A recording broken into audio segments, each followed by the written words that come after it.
Item song. దీని గురించి తెలుగులో ఆడియన్స్కు కొత్తగా చెప్పాల్సిన పనేం లేదు.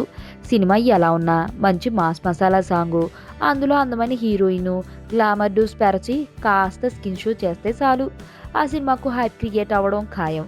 1970 దశకంలో ఐటెం సాంగ్స్ చేయడానికి ప్రత్యేకంగా ఆర్టిస్టులు ఉండేవారు.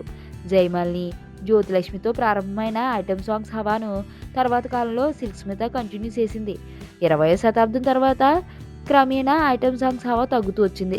2006లో విడుదలైన పోకిరి సినిమా మళ్ళీ ఐటెం సాంగ్స్కు ఊపిరిపోసింది. ఐటెం సాంగ్కు ఆడియన్స్ నుంచి హెవీ రెస్పాన్స్ రావడంతో ప్రతి దర్శక నిర్మాత తమ సినిమాలో దానికి ఓ భాగం చేశారు. ఐటెం సాంగ్ కోసం ఎంత ఖర్చైనా పెట్టేందుకు వెనకాడడం లేదు. ఐటెం సాంగ్ క్రేజ్ను మరింతగా పెంచేందుకు ఐటెం గర్ల్స్కు బదులుగా హీరోయిన్లతో చేయించడం మొదలెట్టారు. సినిమాలో యావరేజ్ స్కిన్ షో చేసిన హీరోయిన్లు ఐటెం సాంగ్ విషయానికి వచ్చేసరికి రెచ్చిపోతున్నారు. ఒక్క సాంగ్కు కోట్ల రూపాయలు వస్తుండటంతో టాప్ హీరోయిన్స్ కూడా ఐటెం సాంగ్ చేసేందుకు ఉవ్విళ్ళూరుతున్నారు. ఇప్పటివరకు తమన్నా, కాజల్ ఐటెం సాంగ్స్తో ఆడియన్స్ని మెప్పించగా ఆ జాబితాలోని తాను చేరిపోతోంది రాశిఖన్నా.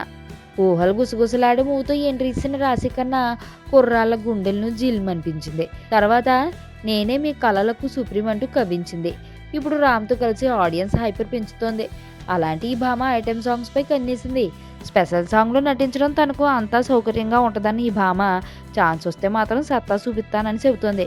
సుప్రీం మూవీలో బెల్లం శ్రీదేవిలాగా హైపర్లో భానుమతి పాత్ర కూడా అందరికీ గుర్తుండిపోతుందని చెబుతుంది. అయితే బాలీవుడ్ ఎంట్రీపై ఇప్పుడు ఏం తొందర లేదని తెలుగుపైనే దృష్టి పెట్టానంటుంది.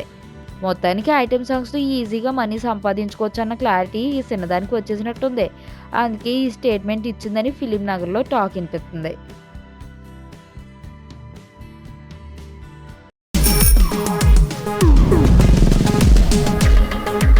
ప్రపంచంలో ప్రతి ప్రేమ కథ మధురంగా ఉంటుంది. మనది మనకు మరీ అద్భుతంగా ఉంటుంది. నా ఫీలింగ్స్ ఎక్స్ప్రెషన్స్ అన్నీ పేపర్ మీద రాసి తనకి ఇస్తాను రా. అవసరమా రా ఇదంతా? ఇన్ఫాచ్యువేషన్ రా. రే, అమ్మాయిని చూసిన వెంటనే అలా